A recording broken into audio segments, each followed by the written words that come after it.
కాబట్టి ఇది polity related GS paper 2 governance and polity. చాలామందికి ఇది అర్థం కాకపోవచ్చు, అందుకే ఈరోజు క్లియర్గా చెప్తున్నాను. ఇది కూడా చాలా జాగ్రత్తగా వినండి. Supreme court ask ED chief to quit but upholds amendments. So ఇప్పుడు సుప్రీంకోర్టు ఎందుకండి ఈడీ యొక్క ఎన్ఫోర్స్మెంట్ డైరెక్టరేట్ యొక్క చీఫ్ని వెళ్ళిపోమని చెప్తుంది, తన యొక్క పదవిని రాజీనామా చేయమని చెప్తుంది. అక్కడ ఉంటున్న సమస్య ఏంటి అనేది మనకి తెలియాలి. సో ఇది తెలియాలి అంటే మనకి ఫస్ట్ ఆఫ్ ఆల్ ఏంటంటే ఈ ఎన్ఫోర్స్మెంట్ డైరెక్టరేట్ అంటే ఏంటి, ఈ ఎన్ఫోర్స్మెంట్ డైరెక్టరేట్ అంటే ఏంటి, ఈ ఎన్ఫోర్స్మెంట్ డైరెక్టరేట్ ఎలా వచ్చింది, అలాగే దాని యొక్క మూలం ఏంటి, బ్యాక్గ్రౌండ్ అనేది చాలా చాలా ఇంపార్టెంట్. ఈడీ వాళ్ళ యొక్క డ్యూటీస్ ఏంటి, చాలా డీటెయిల్గా అద్భుతంగా ఈ కంటెంట్ అనేది మనకి ఎగ్జామ్ పాయింట్ ఆఫ్ వ్యూలో ఈ ఇష్యూని మనం తెలుసుకుందామండి. సో ఫస్ట్ ఆఫ్ ఆల్ అంటే ఈడీ ఎప్పుడు ఫామ్ అయింది, యాక్చువల్గా 1956లో, చాలా జాగ్రత్తగా వినండి. 1956లో ఎన్ఫోర్స్మెంట్ యూనిట్ అనేది ఫామ్ అయింది. ఏం ఫామ్ అయింది? ఎన్ఫోర్స్మెంట్ యూనిట్ అనేది ఫామ్ అయింది. ఈ యూనిట్ ఎవరికి అండర్లో ఫామ్ అయిందంటే డిపార్ట్మెంట్ ఆఫ్ ఎకనామిక్ అఫైర్స్. ఏంటి? Department of economic affairs. ఈ ఎకనామిక్ అఫైర్స్ డిపార్ట్మెంట్కి అండర్లోనే ఒక యూనిట్ అనేది ఫామ్ చేశారనమాట. ఈ యూనిట్ అనేది కాలంతో పాటు అంటే ఈ యూనిట్ అనేది 1957లో ఎన్ఫోర్స్మెంట్ డైరెక్టరేట్గా పేరు మార్చడం జరిగింది. సో అలా వచ్చింది ఈ యొక్క ఎన్ఫోర్స్మెంట్ డైరెక్టరేట్. సో ఎన్ఫోర్స్మెంట్ డైరెక్టరేట్గా అనేది పేరు మార్చారు, దాన్ని ఈడీ అంటారు. అలాగే ప్రస్తుతం దీని యొక్క అడ్మినిస్ట్రేటివ్ కంట్రోల్ అనేది డిపార్ట్మెంట్ ఆఫ్ ఎకనామిక్ అఫైర్స్ నుంచి కాకుండా అడ్మినిస్ట్రేషన్ అంతా కూడా మార్చబడడం జరిగింది. సో ప్రజెంట్ ఎవరు దీన్ని అడ్మినిస్ట్రేషన్ చేసుకున్నారంటే డిపార్ట్మెంట్ ఆఫ్ రెవెన్యూ. ప్రారంభంలో మాత్రమే ఎకనామిక్ అఫైర్స్లో ఉంది, తర్వాత డిపార్ట్మెంట్ ఆఫ్ రెవెన్యూ అండర్లో. ఈ డిపార్ట్మెంట్ ఆఫ్ రెవెన్యూ ఎవరికి అండర్లో ఉందంటే ministry of finance. Department of revenue అనేది మినిస్ట్రీ ఆఫ్ ఫైనాన్స్, అంటే ఫైనాన్స్ మినిస్ట్రీ అండర్లో ఇప్పుడు మనకి డైరెక్ట్గా ఎన్ఫోర్స్మెంట్ సెంట్రల్ గవర్నమెంట్లో ఫైనాన్స్ మినిస్ట్రీ అండర్లో ఎన్ఫోర్స్మెంట్ డైరెక్టర్ అనేది పనిచేస్తున్నది క్లియర్గా అర్థమవుతుంది. సో ఇప్పుడు మనకి ఫంక్షన్స్ గురించి తెలియాలి, వాళ్ళ యొక్క మెయిన్ రోల్ ఏంటి. సో మన ఎన్ఫోర్స్మెంట్ డైరెక్టరేట్ అనేది ఏం పనిచేస్తుంది, ఫంక్షన్, దాని విషయాన్ని తీసుకున్నా అంటే ముఖ్యంగా ఏంటంటే వాళ్ళు చాలా వరకు దే ఆర్ మెయిన్ ఈడీ అనేది రెస్పాన్సిబుల్ దేనికి, ముఖ్యంగా ఫెమా యాక్ట్ కోసం responsible far FEMA act, foreign exchange management act అంటాం. ఫెమా యాక్ట్ ఏదైతే ఉంటుందో 1999లో తేబడింది. ఆ యాక్ట్ యొక్క రూల్స్ అండ్ రెగ్యులేషన్స్ అన్నీ కూడా ఇంప్లిమెంట్ చేయడంలో, ఇంకా prevention of money laundering act అంటాం, PMLA యాక్ట్ అంటాం. దీనికి కూడా ఏంటంటే వీరిది రెస్పాన్సిబిలిటీ అన్నమాట. సో ఇప్పుడు ఈడీ ఫెమా యాక్ట్ని అనుసరించి ఏం పవర్స్ ఉన్నాయి సార్ అనేది మనకి చాలా ఇంపార్టెంట్.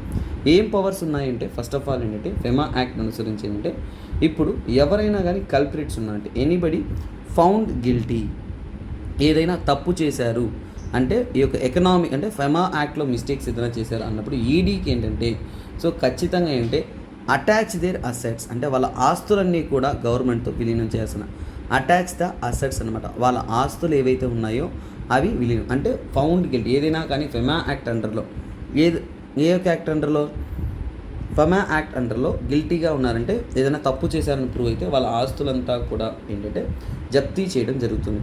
తర్వాత ఇంకొక ముఖ్యమైన విషయం అంటే ఈడీకి అంటూ స్పెషల్ పవర్స్ ఉన్నాయండి. ఈడీ ఏంటంటే చూడండి, ఎప్పుడైనా కానీ ఎక్కడైనా కానీ సెర్చ్ చేయడానికి, అలాగే అరెస్ట్ చేయడానికి, నెక్స్ట్ ఏంటంటే సర్వే చేయడానికి వాళ్ళకంటూ ఫ్రీడమ్ ఉంది. సెంట్రల్ గవర్నమెంట్లో వీళ్ళకి enormous amount of power. So మీరు చాలా బాగా చూసారంటే ఇది మీకు సినిమాల్లో చూపిస్తారు. ఏదైనా ఒక పొలిటీషియన్, ఇప్పుడు సెంట్రల్ గవర్నమెంట్లో ఒక పార్టీ ఉందంటే స్టేట్ గవర్నమెంట్లో పార్టీ నచ్చలేదు అనుకోండి, ఫర్ ఎగ్జాంపుల్ సెంట్రల్ గవర్నమెంట్లో బీజేపీ ఉంది, తమిళనాడులో బీజేపీ లేదు కదండి.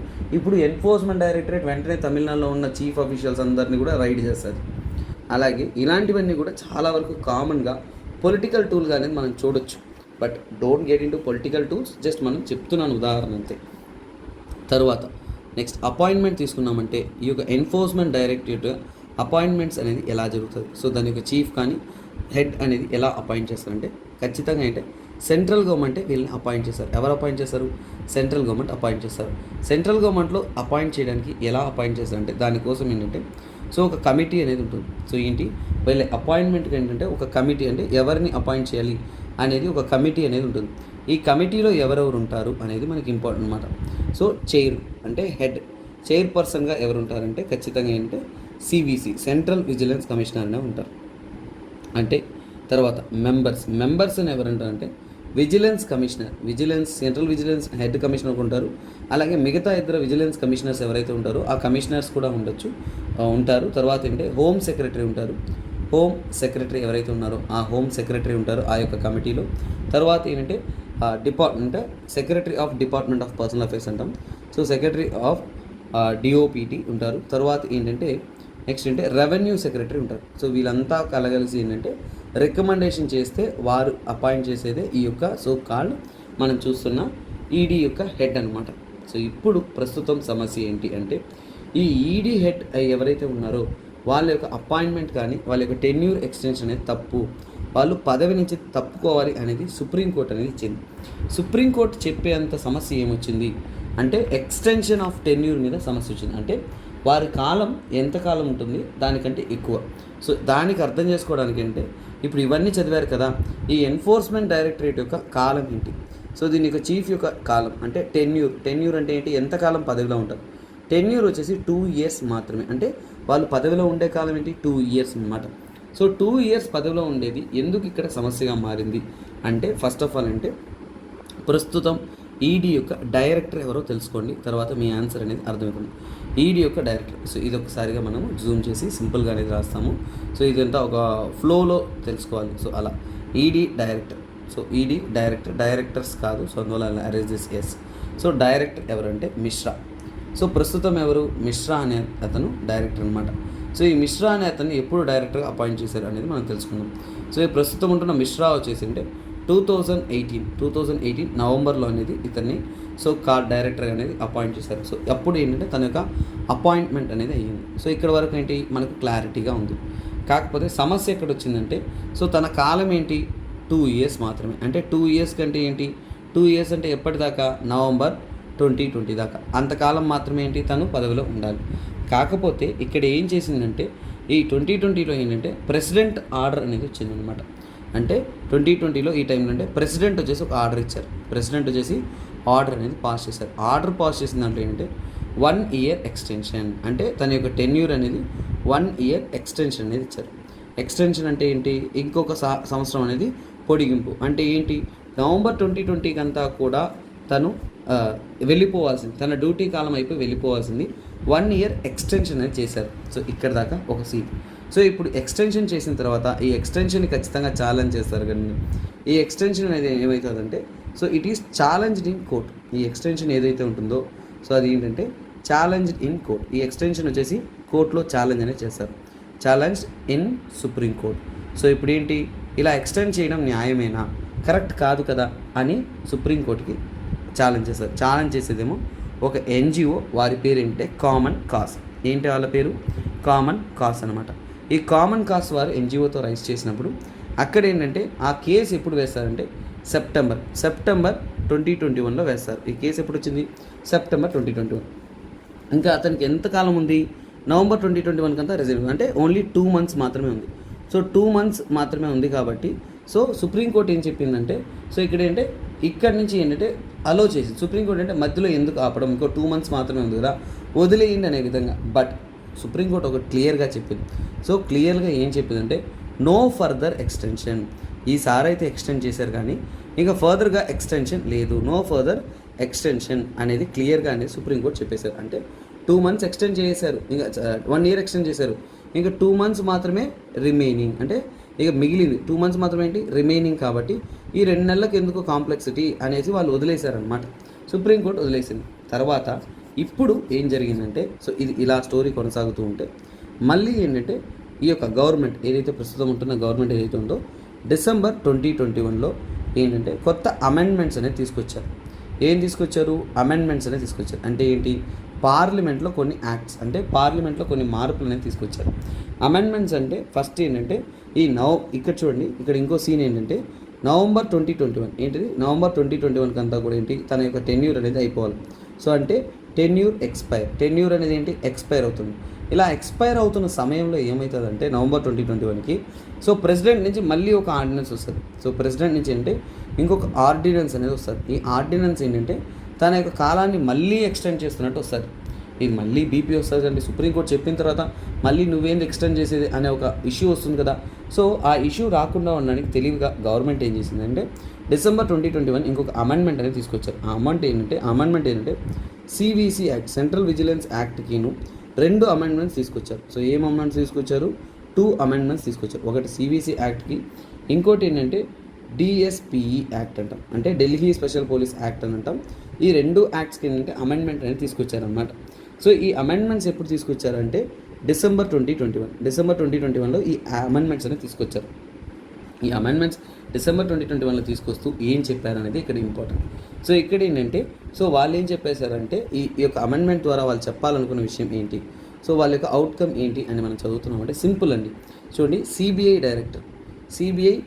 డైరెక్టర్ ఎవరైతే ఉన్నారో, సిబిఐ డైరెక్టర్ కూడా ఏంటంటే సెంట్రల్ గవర్నమెంట్కి కంట్రోల్లో ఉంటారు. అలాగే ఈడీ డైరెక్టర్, వీళ్ళిద్దరూ కూడా ఏంటంటే వాళ్ళిద్దరి యొక్క యాక్చువల్ టెన్యూర్ ఏంటి? యాక్చువల్ టెన్యూర్ వచ్చేసి ఓన్లీ 2 years అనమాట. వాళ్ళు 2 years మాత్రమే పదవి కాలం ఉంటుంది. కానీ ఇక్కడ ఏంటి?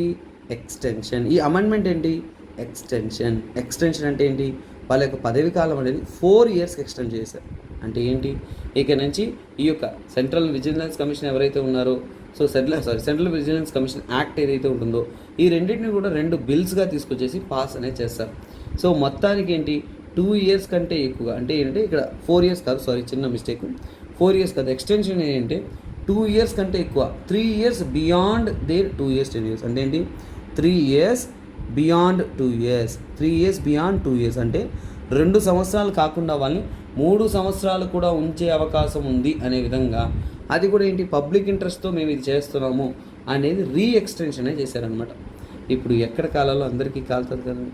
సో ఇప్పుడు ఏంటి? 5 years కాలం అనేది మొత్తానికి ఏంటి? 2 సంవత్సరాల్లో అతని పదవి విరమించి వెళ్ళిపోవాల్సింది మిశ్రా గారు 5 సంవత్సరాల కాలం వరకు ఉన్నట్టు ఇప్పుడు తేలుతుంది.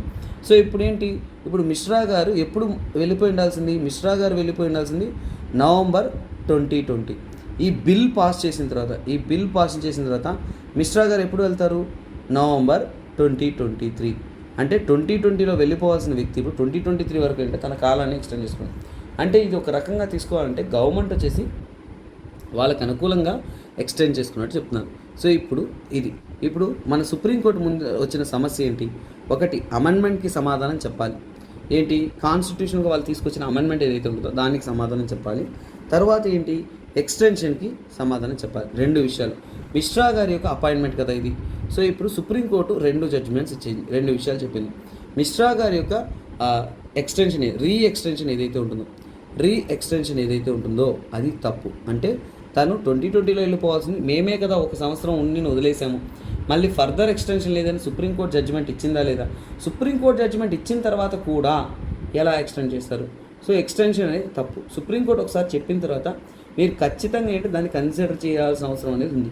సో ఆ వ్యక్తి అంటే నెక్స్ట్ కొత్తగా వచ్చిన ఆఫీసర్ కావాలంటే 5 ఏళ్ళు పెట్టుకోండి, కానీ ఇప్పుడు ఇస్తున్న ఈ వ్యక్తిని మాత్రం ఉండకూడదు. సో ఎక్స్టెన్షన్ ఆఫ్ టెన్యూర్ అనేది ఇప్పుడు ఏం చేశారు? సుప్రీంకోర్టు ఏం చేశారు? నో, స్ట్రిక్ట్ నో అని చెప్పేశారు బై సుప్రీంకోర్టు. అంటే వెంటనే, సో ఇప్పుడు చూడండి, ఇప్పుడు మీకు ఆర్టికల్ అర్థమవుతుంది. సుప్రీంకోర్టు ఆస్ ఈడీ చీఫ్ టు క్విట్, వెంటనే మీ పదవి నుంచి మీరు తప్పించుకోండి, ఇది కరెక్ట్ కాదు. తర్వాత ఏంటంటే ఇక్కడ ఇంకొక విషయం ఏంటంటే సుప్రీంకోర్టులో మళ్ళీ పిటిషనర్ ఫైల్ చేస్తారు. సుప్రీంకోర్టులో ఏంటంటే ఇంకో పిటిషనర్ ఏం చెప్తారంటే 1997లో ఒక జడ్జ్మెంట్ జరిగింది. ఏంటి? Vineet Narayan and others versus government of ఇండియాకి వినీత్ నారాయణ్కి ఇంకా ఇతరులతో ఏంటంటే కేసు అనేది నమోదైంది. ఇందులో ఏంటంటే సుప్రీంకోర్టుకి ఏంటంటే ఒక జడ్జిమెంట్ అనేది ఇచ్చారు. సో దీంట్లో ఏంటంటే సిబిఐ యొక్క టెన్యూర్ అనేది ఎప్పుడూ కూడా 2 years మాత్రమే అనేది క్లియర్గా చెప్పారన్నమాట. Fixed tenure, so have a fixed tenure అని చెప్పారు. సో దాన్ని మళ్ళీ ఏంటంటే ఎక్స్టెండ్ చేయడం కానీ ఇవన్నీ ఇక్కడ కరెక్ట్ కాదని చెప్పారు. ఇది ఏంటి? వాళ్ళ యొక్క వ్యూ. ఇది సిబిఐ కానీ ఈడీ కూడా, ఎందుకంటే ఇప్పుడు గవర్నమెంట్ చేతిలో వీళ్ళు పని చేయకూడదు, అలాగే గవర్నమెంట్ కంట్రోల్లో పప్పట్స్ అయిపోకూడదు అనే దానికోసం చెప్పారు. కానీ సుప్రీంకోర్టు ఏం చేసిందంటే దీన్ని ఛాలెంజ్ చేసి సుప్రీంకోర్టులో కేసు వేసినప్పుడు సుప్రీంకోర్టు ఏం చెప్పిందంటే, ప్రెసెంట్ డైలాగ్ ఏంటంటే చూడండి, సో వాళ్ళు withheld the so called judgement. అంటే ఏంటంటే వాళ్ళు జడ్జిమెంట్ కాదు, ఆ యొక్క ఇప్పుడు మనకేంటి, ఇప్పుడు మన పార్లమెంట్లో పాస్ అయింది కదా. సో ఇప్పుడు పార్లమెంట్లో పాస్ అయిన తర్వాత దాన్ని వ్యతిరేకించడం కరెక్ట్ కాదు. సుప్రీంకోర్టు ఒక విషయం క్లియర్గా చెప్తున్నారు. సో వాళ్ళు హైలైట్ చేస్తున్న విషయం ఇదేనండి. సో మిశ్రా గారు అయితే ఇక ఫర్దర్ కంటిన్యూ ఏదైతే లేదు, కానీ ఈ యొక్క ఏదైతే మన సివిసి యాక్ట్ కానీ తర్వాత నెక్స్ట్ వస్తున్న డిఎస్పిఈ యాక్ట్ కానీ ఈ యాక్ట్ రెండిట్లో తెచ్చిన అమెండ్మెంట్ ఏదైతే ఉంటుందో ఈ అమెండ్మెంట్ని మేము కొట్టివేయలేము. సో అమెండ్మెంట్ అనేది మేము ఏంటంటే తీసివేయలేము. కెనాట్ స్ట్రక్ డౌన్ అంటే డైరెక్ట్గా వీటిని మేము స్ట్రక్ డౌన్ చేయలేము అని సుప్రీంకోర్టు చెప్పింది. ఎందుకంటే చూడండి, సుప్రీంకోర్టుకు ఒక పవర్ ఉందండి. సుప్రీంకోర్టు ఏదైనా చట్టాన్ని వచ్చేసి వాళ్ళు స్ట్రక్ డౌన్ చేయొచ్చు. ఎప్పుడు అనేది మీకు చాలా జాగ్రత్తగా చూడాలి. Supreme court can struck down. So చూడండి, supreme court can struck down a act, struck down any law. So struck down any law, ఏదైనా ఒక లాని మనం స్ట్రక్ డౌన్ చేయొచ్చు. సో ఎలాగా? With some conditions. ఏంటి? ఒకవేళ ఏదైనా ఒక లాతో కాంపిటెన్సీగా వచ్చినప్పుడు, లేదంటే ఫండమెంటల్ రైట్స్ని వైలేట్ చేస్తున్నప్పుడు, పార్ట్ త్రీలో ఉంటున్న ఫండమెంటల్ రైట్స్ని వైలేట్ చేసినప్పుడు, ఇంకొకటి ఏంటంటే మన కాన్స్టిట్యూషన్ని వైలేట్ చేస్తున్నప్పుడు, అలాంటప్పుడు కట్ రైట్గా ఏంటంటే మన సుప్రీంకోర్టు వచ్చేసి ఆ యొక్క చట్టాన్ని, ఆ లాని ఏంటంటే తొలగిస్తారనమాట. కానీ ఇక్కడ ఏంటంటే అలాంటి రెండూ కూడా జరగట్లేదు కాబట్టి సుప్రీంకోర్టు ఈ అమెండ్మెంట్ అనేది ఏంటి అలౌ చేశారనమాట. This is what overall concept అండి. సో ఈ స్టోరీ ఎందుకు చెప్తున్నా అంటే ఈ ఇష్యూ ఇప్పుడుది కాదు, ఇది 2 ఏళ్ల నాటి ఇష్యూ. ఇలాంటి ఇష్యూస్ ఏంటంటే ఒక్కసారి చదవాలా, చాలా జాగ్రత్తగా చదవాలా. కొన్నిసార్లు హిందూ పేపర్ చదువుతున్నప్పుడు కొన్ని ఆర్టికల్స్ మనము చదవలేని పరిస్థితి కూడా రావచ్చు. ఎందుకంటే కొన్ని కాన్సన్ట్రేట్ చదవాల్సిన ఒక ఎలిమెంట్స్ వస్తాయి.